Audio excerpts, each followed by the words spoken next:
Full court press. When we played with the guard dogs, so I had a team. Now, me and Kurt put this team together, and we wanted all guards to play on this team because if guards pass the ball, they're able to shoot, they're able to dribble the ball, to control the ball. So we wanted a bunch of guard type kids that could handle the ball to play together and to share the ball. And anyway, we developed a competition team. We chose different players from different areas. We brought them together and we called them the Guard Dogs. I came up with that name. Lots of guards, and we wanted to be mean as dogs, and so we called them the Guard Dogs. What a fun time that was. We played about 100, 50 to 100 games a year.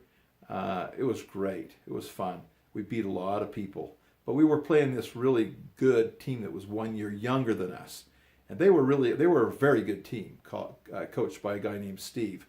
Anyway, boy, I'll tell you what, I was coaching. Kurt wasn't there that day, and our guys were like 30 points, 35 points ahead. And I go, what do you guys want to work on? Now, this team is supposed to be the great team. They're the dominating team. They're just kicking everybody's butt where they're at. But we were handling them easily.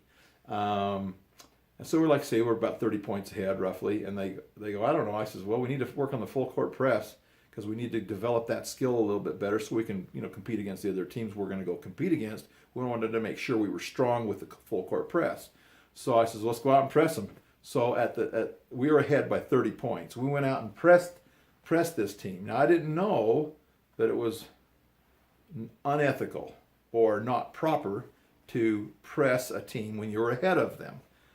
I didn't think much of it. I just figured we were playing basketball, whatever the score was. I didn't really care much about the score. I just cared about developing our basketball players' skills because my goal was to help my son do well in junior high and in high school and hopefully maybe go play college at one of these times. But I had a greater goal than to beat this team. So I says, go press them. So anyway, we're pressing them, and now the fans from the other team, and they live in the same city we do, they're getting mad. They're getting livid. They are so pissed off, man. They are so upset. And I'm just like, I don't know why, and I knew we were running the score up, but I didn't really care about the score so much. I was more focused on developing the full court press. So anyway, after the game, and we started pressing them when we were 30 points ahead, probably 30, 34 points ahead. Anyway, we of course went further ahead than that, maybe another 10 or 20 points. I don't remember the score, but we beat the crap out of this really good team, and they were used to beating everybody. We beat the living crap out of this team, and we're still good friends to this day. But the coach's wife from the other team, I don't remember her name, but she came up. She was all mad at me. I'm like, what are you mad at? I said, what are you mad at? And she was just ticked at me like I had did one of the greatest sins in basketball, a full court press. Well, I did, but I didn't do it intentionally to embarrass them. Probably inside of me a little bit. I knew they thought they were pretty good team. So I thought, well, we'll just kick their butts a little bit more. I don't care. But really, my focus was really more developing my team in the full court press. And I used that game to help them practice to get better and be more able for when they played the other teams.